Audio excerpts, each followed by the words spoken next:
Hey everyone, like we always do, I do want to start off today with something uncomfortable. And it's not because it sounds good, it's because it's honest. See, every time we point a finger at someone else, we avoid a conversation with ourselves. See, the longer we avoid it, the more damage we cause quietly, unintentionally, but deeply. This episode is called Two for You, Three for Me. Because before we point at anyone else, we need to be honest about what's pointing back at us. This is the Hope and Renewal podcast.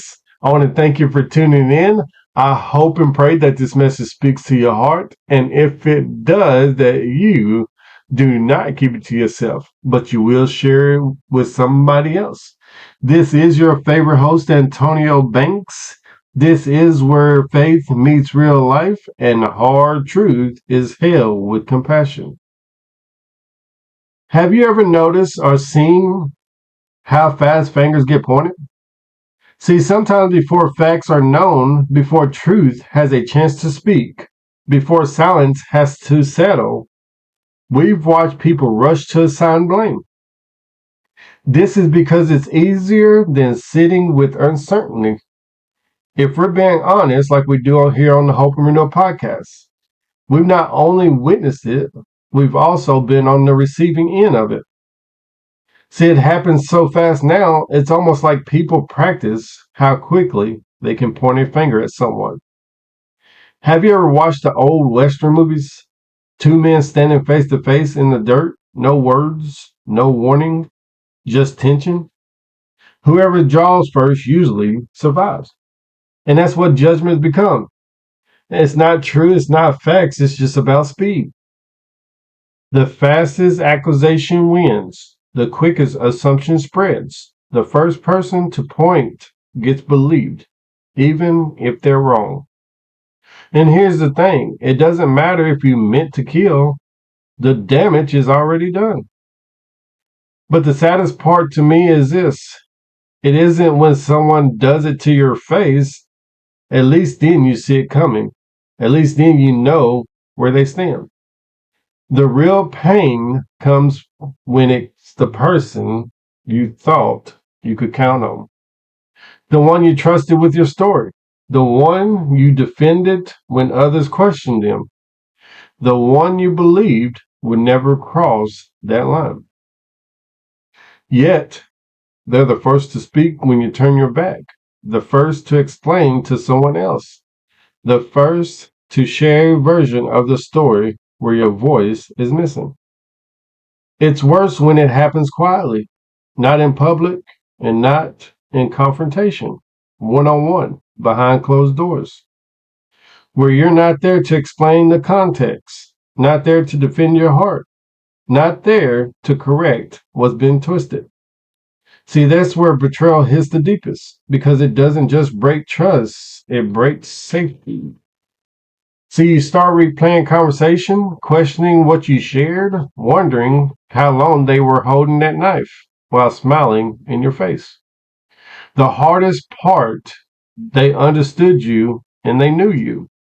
They just chose convenience over loyalty. See, acceptance over truth, self-protection over integrity. And that's when betrayal doesn't just hurt, it rewrites you. It changes how you trust, how do you open, how careful you become with your words, your silence, your heart. See, even when you heal, there's a part of you that remembers. How quiet betrayal sounds when it's coming from someone you never thought would be the one holding the pen.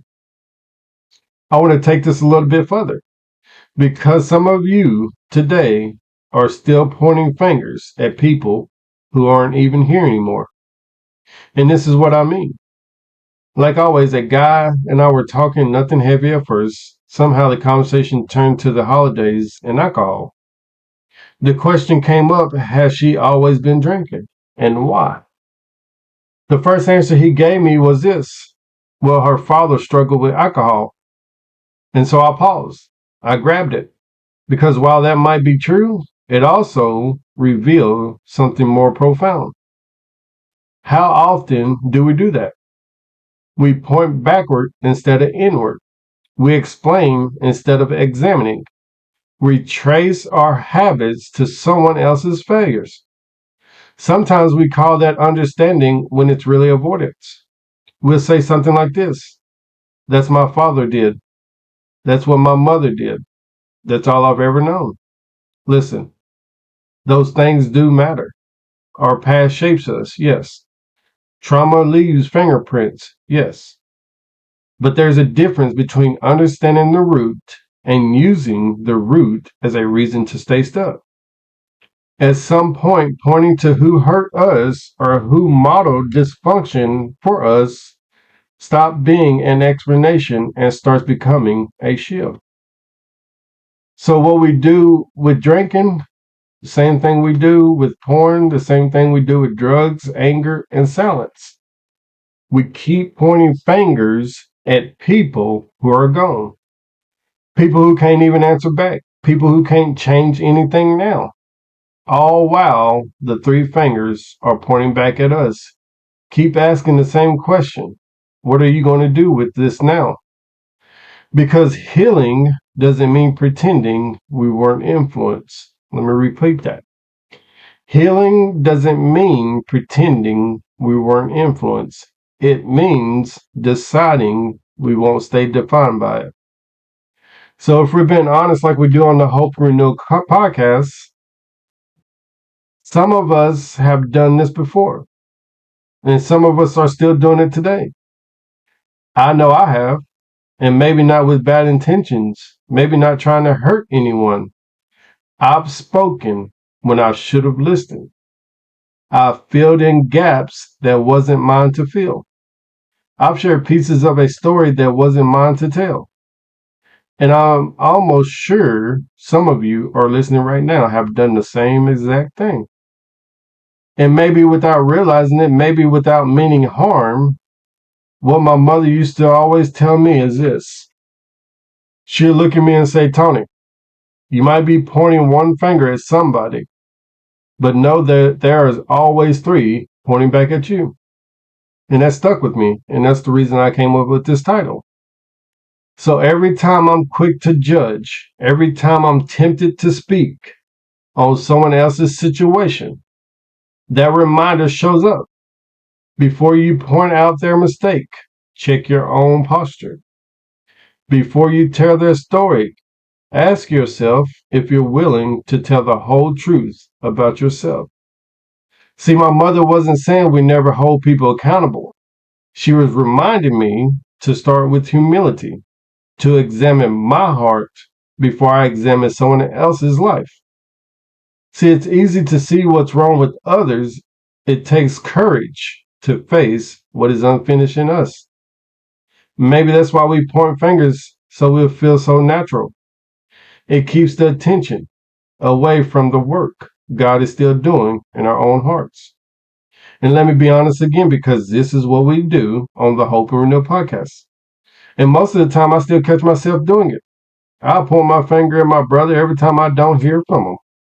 I will tell myself he should call. He should check in. He should reach out. And just like my mother used to say, while I'm pointing one finger at him, there are three pointing right back at me. Because the truth is this, I'm also a brother. I have a phone too, and I can reach out just the same.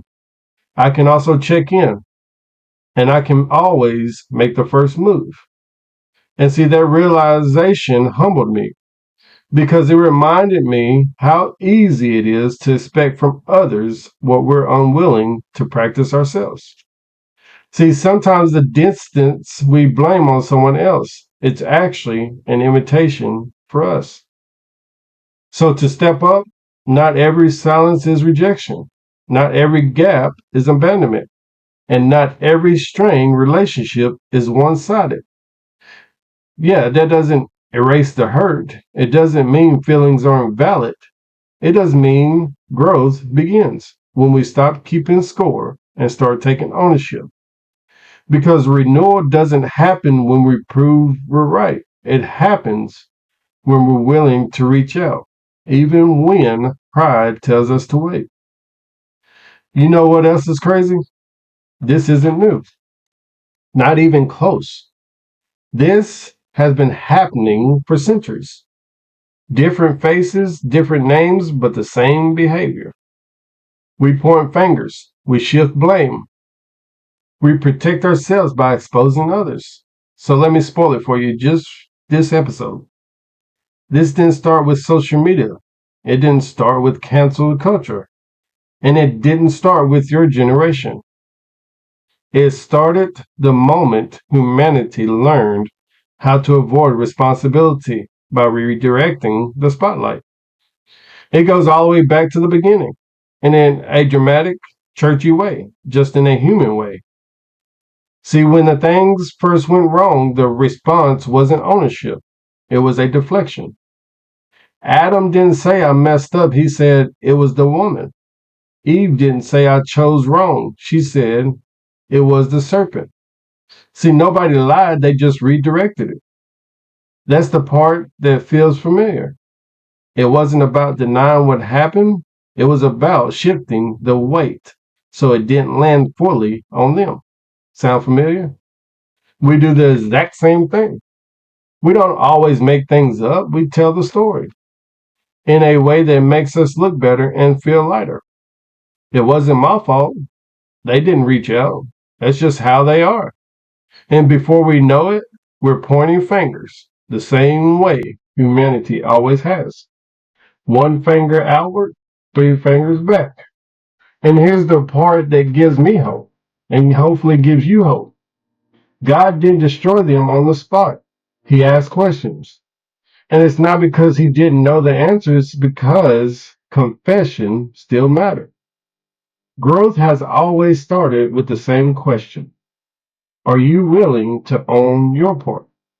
And maybe that's the question we're still being asked today. Jesus said it this way: before you worry about the speck in someone else's eye, deal with the plank in your own. He wasn't saying ignore the wrong, he was just saying start with yourself, because it's easier to spot a speck when you're not dealing with what's blocking your own vision. See, we magnify other people's flaws while minimizing our own participation. We zoom in on what they did wrong so we don't have to sit with what we still need to fix. Correction without self examination is just judgment dressed up as concern. So before I point or you point, before we speak, and before we assume, we have to ask ourselves, have we dealt with my part yet? Because the moment I do, my tone changes, my posture softens. Suddenly, the goal isn't to win, it's to heal. See, after all of this, after the finger pointing, after the deflection, after the moment we wish we could take back, here's why hope is still here and why renewal is still possible. See, God has never waited for perfection before offering restoration. Adam and Eve failed, and God still clothed them. Peter denied Jesus, and Jesus still restored him. The cross itself stands as proof that God doesn't deal with our brokenness by discarding us, but by redeeming us. See, renewal is possible because grace doesn't run out when we finally admit our part. And hope is still alive because confession isn't the end of the story, it's the turning point. And God isn't asking us to erase our past, He is asking us to stop hiding from it. So the moment we stop pointing and start owning, we create space for healing. And that's where renewal begins. Not in pretending we didn't fail, but in trusting that failure isn't final. So hope reminds and remains because God specializes in rebuilding people who thought they were disqualified. So maybe this is you today. And know this, hope doesn't look like having it all together. And maybe hope looks like finally saying, God, I'm ready to do it differently. And that's not weakness. That's just the beginning of renewal. So here's the question I want to ask you, and I want to close with this. Where in your life are you still pointing one finger outward while God is inviting you to take responsibility for what's pointing back at you? And if this episode spoke to you, please take a moment to sit with it, not to judge yourself, but to be honest with yourself. Because growth doesn't start when we get defensive. It starts when we get real. You don't have to fix everything today. You don't have to have every answer. You can take one step, one honest step towards ownership, healing, and renewal. And I want you to remember this before we go. God isn't waiting for you to be perfect. He is waiting for you to be willing. I want to thank you for taking this time with me. This is the Hope and Renewal Podcast with your favorite host, Antonio Banks. Until next time, keep choosing hope and make sure to go subscribe and follow on all podcast platforms.